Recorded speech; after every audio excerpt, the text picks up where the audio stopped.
Ce soir à l'émission, une table ronde sur l'importance de l'information régionale. Une communauté qui n'est pas desservie par un média d'information, c'est une communauté qui est en train d'étouffer, en train de disparaître. Et une fois la neige tombée, il faut la ramasser. Grâce, dans le fond, à la prévenance, si on veut, des automobilistes, on s'en est quand même très bien tiré dans les Basses-Laurentides. En entrevue, je reçois Joël Doré-Hébert et Martine Lamoureux-Ouellette à propos du balado « Un autre regard sur la différence ». J'avais envie qu'on puisse les entendre sur différents sujets. Je m'entretiens également avec Janie Bolduc et Éric Langlois qui nous parlent de la campagne de financement du Centre Regain de vie. Maintenant, on a des gens qui travaillent, qui ont des bons emplois. Papa, maman travaillent tous les deux, mais n'arrivent pas. Enfin, Karine Daou nous invite à l'Hurlu pour une soirée spéciale d'impro BD. On ajoute 2 BDistes qui, sur scène, seront là avec leur tablette graphique. Bienvenue à Accès local.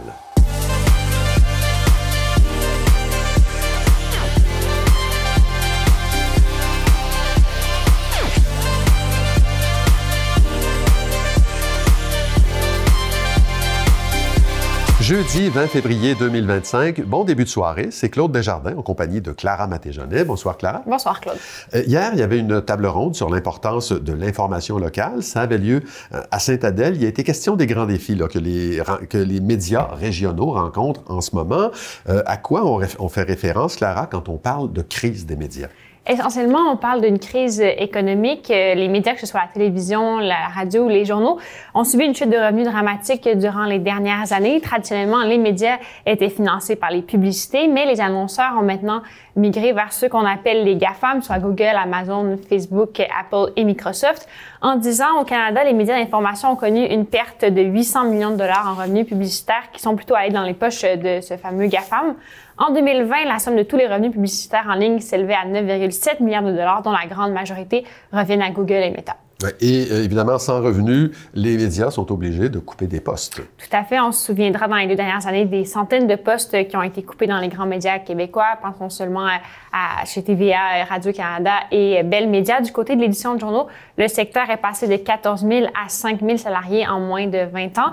Et sans argent, sans employés, certains médias sont contraints de fermer. Et les premiers à partir, ce sont les plus petits, non, les médias régionaux. Ce qui nous amène à une situation où certaines régions ne sont plus du tout desservies par un média local et se retrouvent dans ce qu'on appelle un désert informationnel, une situation inacceptable selon Pierre Tousignan, vice-président aux communications de la Fédération nationale des communications et de la culture. Pour nous, une communauté qui n'est pas desservie par un média d'information, c'est une communauté qui est en train d'étouffer, en train de disparaître. Il y avait une vie qui existait autour du journal et cette vie-là est en train de s'éteindre. Et avec elle, nous, on pense qu'une communauté sans médias, c'est une communauté qui disparaît tranquillement, au même titre que la dernière école du village ou le dernier commerce. Pour nous, ça fait partie de la communauté, le média, puis il y en a de moins en moins. On parle souvent des médias comme du 4e pouvoir, puisqu'ils ont comme fonction de tenir responsables les institutions, les gouvernements, les organismes publics de leurs actions, même si c'est à une échelle municipale. Bon, précisément, hier, qu'est-ce qui s'est passé exactement à Sainte-Adèle? L'événement faisait partie de la tournée provinciale du syndicat de la Fédération nationale des communications et de la culture, qui s'est aussi arrêtée notamment à Sherbrooke, en Abitibi et à Trois-Rivières. L'objectif, c'est de mettre ensemble plusieurs membres de la communauté, par exemple des politiciens, des représentants d'organismes, des réseaux de loisirs et de sport, donc des personnes qui ont intérêt à ce que le milieu médiatique soit en santé et de discuter des enjeux qui touchent les télévisions, les radios et les salles de presse. Cette tournée a lieu dans le cadre de la campagne L'information, un bien public amené par le syndicat. Les prochaines étapes de cette mobilisation, c'est la création d'un rapport suite à ces consultations, puis une campagne de sensibilisation de la population à l'importance des médias locaux. Oui. Et quelles sont les solutions là, qui ont été proposées par la Fédération pour contrer cette crise des médias? Alors, le syndicat demande aux gouvernements fédéraux et provinciaux de prendre une part de responsabilité de la protection des médias d'information. La Fédération présente 5 propositions. La FNCC suggère la mise en place d'un frais de 2 sur tout nouvel achat d'appareils électroniques à écran qui créerait un fonds de 200 millions de dollars au Québec pour soutenir les médias. Le syndicat demande aussi au gouvernement de se doter d'une politique d'achat publicitaire et aux municipalités d'adopter une déclaration de principe pour soutenir l'information locale. Et il y a eu aussi des propositions concernant des changements relatifs à l'impôt. Oui, d'abord, d'élargir le crédit d'impôt à la masse salariale des salles de presse écrites, qui devrait aussi inclure les télévisions et les radios. Le syndicat pense aussi que la déduction d'impôt des dépenses dans les médias locaux devrait être doublée pour les annonceurs dans le but d'inciter le secteur privé à renouer avec leurs investissements dans les médias d'information. Des solutions locales et régionales ont aussi commencé à émerger de la tournée des syndicats. Et est-ce que les solutions peuvent venir aussi des citoyens? Eh bien, en 2010 et 2019, les dépenses annuelles des ménages pour les médias écrits est passé de 43 $ à 10 $. Maintenant que les gens ont migré en ligne pour s'informer, l'accès à l'information a une allure de gratuité pour les citoyens. Mais le message de la FNCC, c'est que malgré tout, l'accès à cette information reste monnayé par les revenus publicitaires des réseaux sociaux et par les données des utilisateurs qui sont vendues par la suite. Donc, même s'il ne s'en rend pas compte, le citoyen a un pouvoir lorsqu'il s'agit de s'informer. Pour terminer, M. Tousignan nous parle de son conseil pour s'informer de façon éthique. Bâtissez-vous une banque dans votre moteur de recherche, une banque de médias que vous voulez consulter. Au lieu de passer par YouTube, au lieu de passer par Facebook, puis allez directement consulter ces médias-là. Découvrez ce qu'ils sont, découvrez leur site. Puis il n'y a pas que les médias nationaux qui ont des pages web. La plupart des hebdos en ont. Alors moi, c'est l'invitation qu'on fait aux gens. Découvrez votre presse. Merci Clara, on se revoit plus tard dans l'émission. On va parler de l'hiver et de tout ce qui tombe du ciel. À plus tard, Claude.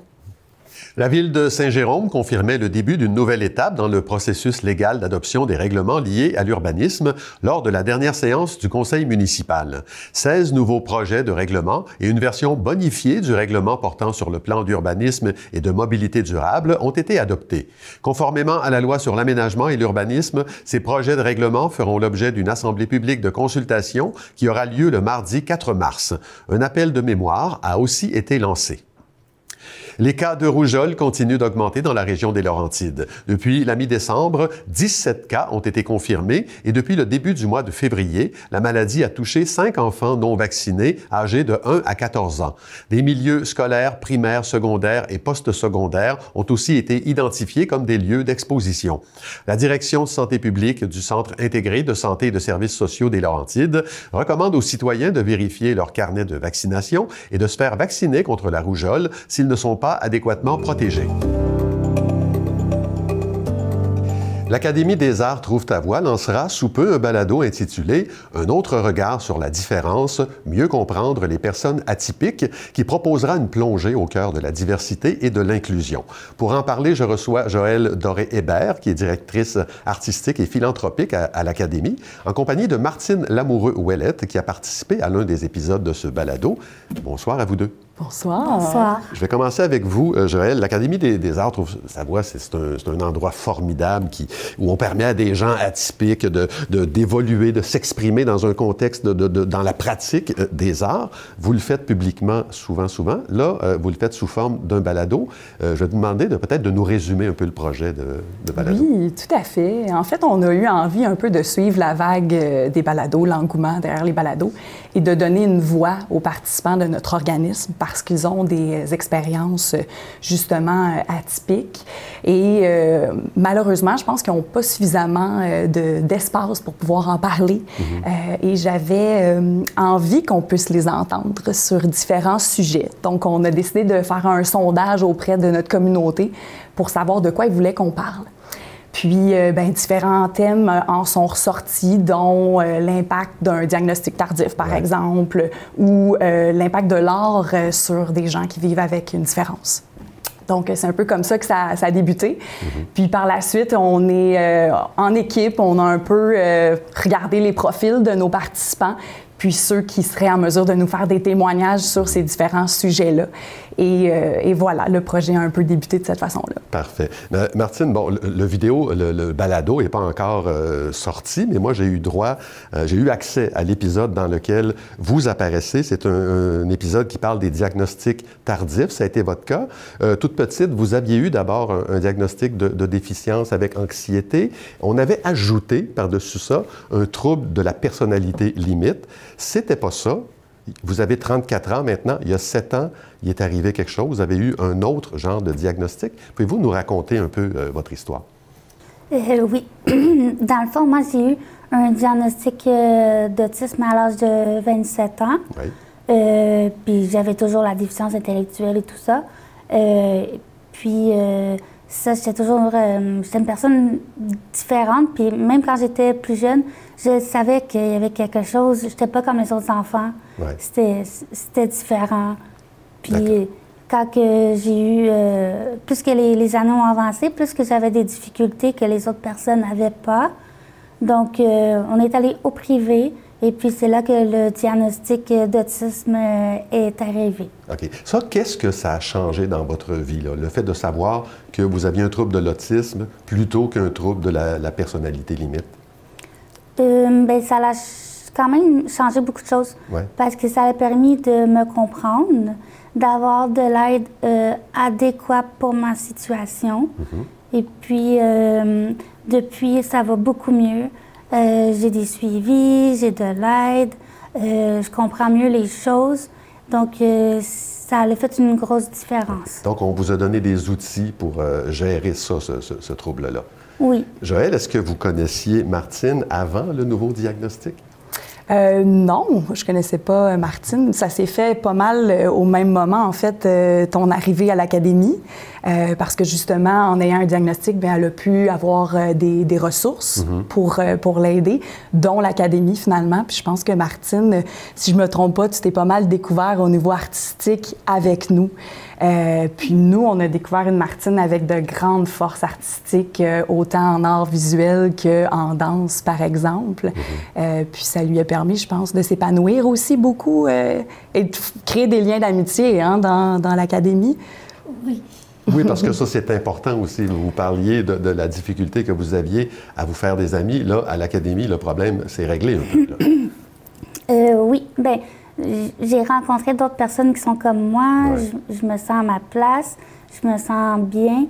Puis je rencontre toujours des nouvelles personnes. C'est comme une grande famille.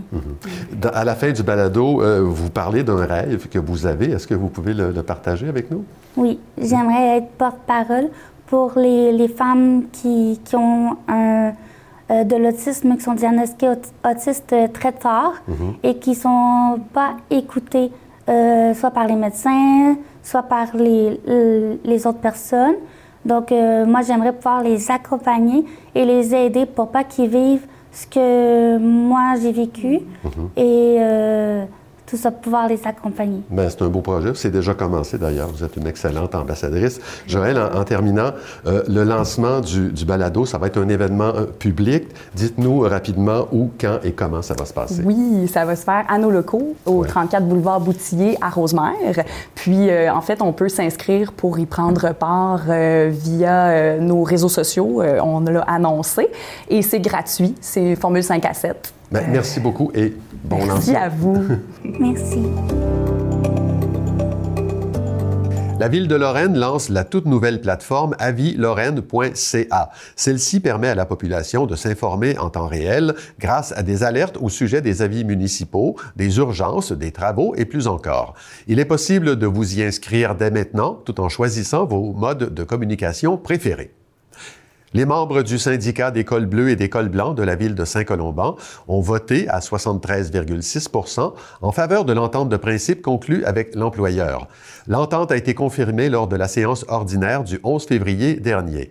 L'ancienne convention était échue depuis le 31 décembre 2023. Les négociations avaient débuté à l'automne 2024 et s'étaient poursuivies pendant 4 mois. Pour un total de 52 heures de rencontres. Les deux parties ont travaillé à la table de négociation pour arriver à une entente couvrant la période de 2024 à 2028. On va aller voir ce qui se passe du côté de l'Hurlu, cette petite salle de spectacle très charmante qui est située à Sainte-Thérèse. J'accueille la directrice générale, Karine Daou. Bonsoir. Bonsoir. De l'impro, vous en faites souvent à l'Hurlu. Hein? C'est une des marques de commerce, je pense, de cet endroit-là. Vous nous proposez une soirée le 27 février d'impro, mais avec un petit ingrédient de plus. Effectivement, on a 4 soirées thématiques impro par année. Cette fois-ci, c'est de l'impro BD. Donc, c'est ce qu'on vous propose le 27 février à 19h à l'Hurlu. Si on voulait le définir, le concept, qu'est-ce que c'est de l'impro BD? Dans le fond, on fait improviser les improvisateurs comme à l'habitude. Par contre, on ajoute 2 BDistes qui, sur scène, seront là avec leur tablette graphique. Et sur l'écran, il va se passer aussi de l'improvisation dessin. Oui. Donc, ils vont utiliser ce qu'ils entendent, ce qu'ils voient pour pimenter, agrémenter les improvisations, mais aussi parfois imposer mettons, ils dessinent quelque chose qu'ils doivent utiliser dans l'improvisation. Il y a une interaction avec les improvisateurs. Exactement. Mettons que le maître de jeu peut dire un thème, et là, pendant le caucus des improvisateurs sur scène, ben les BDistes vont faire le décor. Oui. Ou imposer un objet. Ou bien écouter ce qui se passe sur scène et dessiner en direct ce qui se passe sur la scène. Okay. Bon, il y a deux BDistes qui vont être là, qui sont des créateurs de deux univers quand même assez différents. Tellement. Présentez-nous-les, justement. Il y a Alex A, Jake Dion. On va commencer avec Alex. Alex A, c'est le créateur de L'Agent Jean, donc très populaire auprès des enfants de partout dans le monde. Il a son émission à la radio, à Radio-Canada, en fait. Jake Dion, c'est complètement différent. Complètement. Je le connais un peu moins. C'est Alex qui me l'a référé parce que je trouvais ça intéressant d'avoir deux BDistes de styles différents, puis aussi qu'il y en ait deux, pour aller dans des univers différents dépendamment des improvisations. Puis effectivement, là... plus sombre, Jake Dion, dystopique, c'est des univers en tout cas assez particuliers. Exactement. Cette idée-là, est-ce qu'elle a été imaginée, pensée à l'URLU, cette dynamique-là entre improvisateur et dessinateur? Bien, nous, en fait, on fait des matchs spéciaux qu'on veut différents à chaque fois. On veut pas que ce soit toujours la même chose pour aller capter des auditoires différents. Et moi, je savais qu'Alex Hoff faisait de l'impro BD parce qu'il a souvent participé au festival de BD de Prévost, auquel on était bénévole. Donc, je l'avais déjà vu le faire, mais pas avec des improvisateurs. Juste quelqu'un qui dit un thème, et là, eux autres, ils se mettaient à improviser. Ils faisaient ça sur la scène en direct. Donc, quand on cherchait des thématiques avec Juliette, qui m'aide beaucoup, ma fille. Donc, on a dit « Hey, Alex, il pourrait peut-être faire ça. » Donc, je l'ai communiqué avec lui, puis je l'ai dit. Et tout le monde a bien accueilli l'idée, tant les BDistes que les improvisateurs? Oui, bien dans le fond, les improvisateurs, c'est notre maître de jeu, Charles-Alexandre, qui les a trouvés. Il a dit « OK, on a une thématique impro BD, je te verrai toi. » Tu sais, il a ciblé vraiment des gens... Et est-ce qu'on peut les nommer ou c'est une surprise? Je les connais pas tous. Okay. Je sais qu'il y a Mario Cadieux, qui est un clown, tu sais, qui est notre enseignant, mais qui a beaucoup de burlesque de clown dans ce qu'il fait que ça va être le fun. Il y a aussi Caleb Charbonneau, qui est coach à Saint-Jérôme. Mais les autres, on me les a gardés secrets. Parfait. Donc, ça se passe le 27 février. C'est pour toute la famille. C'est pour ça que vous avez mis ça à 19h. Effectivement. Habituellement, ces matchs sont à 20h. Là, on les a mis à 19h pour que toute la famille... Et les biens, on les trouve sur le site de l'URLU? Effectivement. Habituellement, c'est à la porte. Là, on demande aux gens d'acheter d'avance leurs billets, s'il vous plaît, pour permettre qu'on sache un peu à quoi s'attendre comme soirée. Donc, c'est 10 $ pour venir à l'URLU. Donc, évidemment, 5 ans et moins gratuit, là, voilà. Mais toute la famille va Karine s'amuser. Daou, merci beaucoup. Bon succès avec Merci, c'est gentil. C'est sous le thème « Tous unis pour regain de vie » que se déroule la collecte de fonds annuelle de cet organisme qui vient en aide aux personnes vivant une situation de précarité socio-économique dans la MRC de Thérèse de Blainville. Pour nous en parler, la directrice générale du Centre Regain de vie, Janie Bolduc, en compagnie d'Éric Langlois, président d'honneur de cette campagne. Bonsoir à vous deux. Bonsoir. Madame Bolduc, la précarité socio-économique, c'est une réalité qu'il faut voir dans sa globalité. Hein? Ça ne se limite pas qu'à l'insécurité alimentaire et vos interventions tiennent compte de ça, je pense. Oui, tout à fait. Dans le fond, ce qu'on espère, c'est que tous ont les mêmes chances dans la vie. Donc, avec Regain de vie, oui, souvent, la précarité va commencer avec l'aide alimentaire, le loyer et tout ça. Là, on le vit présentement avec les augmentations, justement, qui s'en viennent et les demandes augmentent.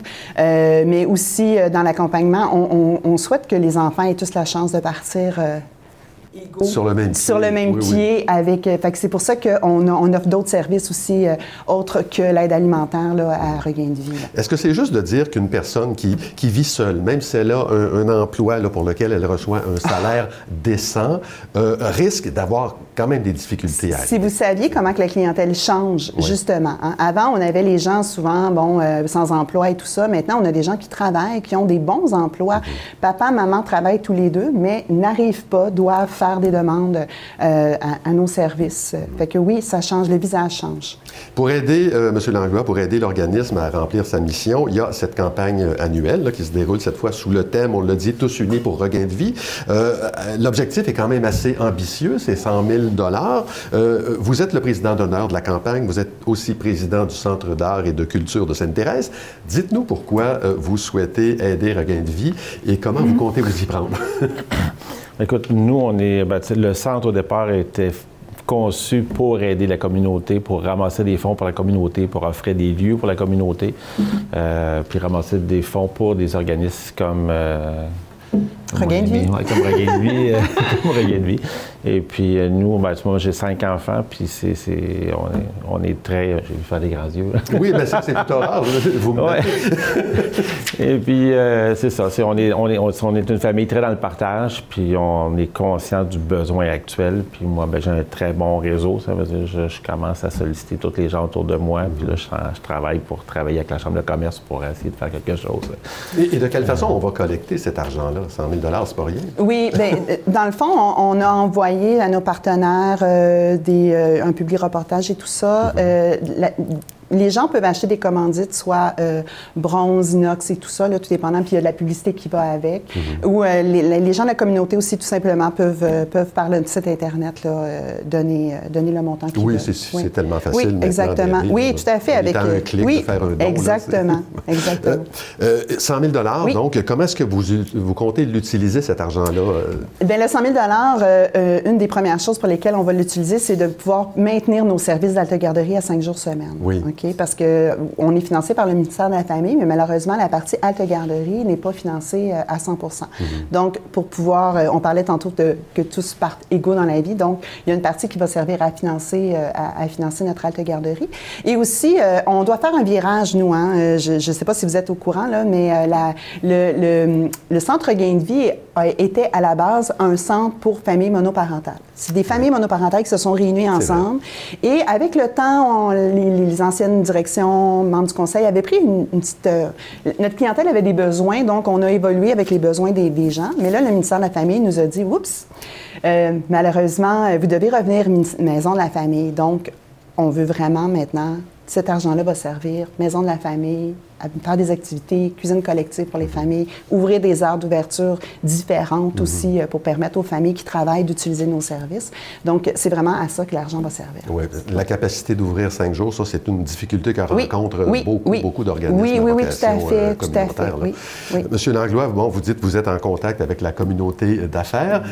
Si je vous passe le porte-voix, quel message vous avez pour eux? La Chambre de commerce de Sainte-Thérèse de Blainville est gigantesque. Il y a tellement de monde, puis les gens sont très actifs. Ça faisait mon but, c'est de solliciter, puis de faire le porte-parole pour que chaque entreprise peut donner. Et des fois, c'est juste 2, 3, 4, 500 $.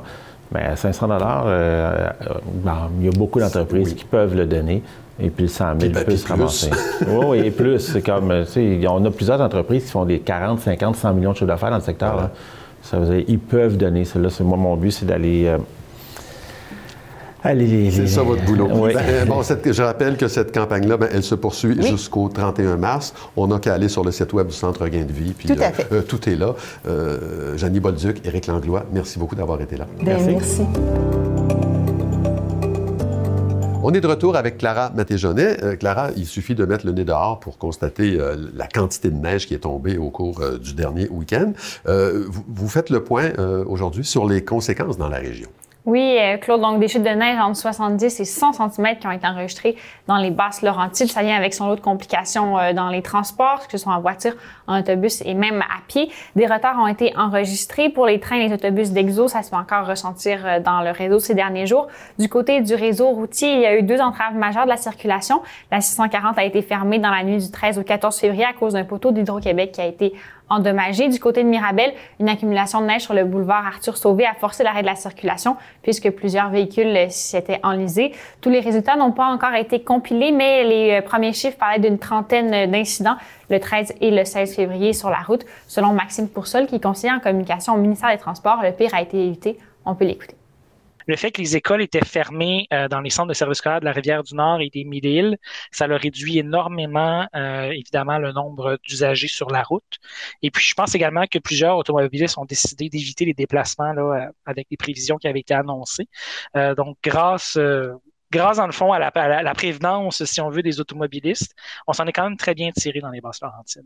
Et où en sommes-nous avec les opérations de déneigement?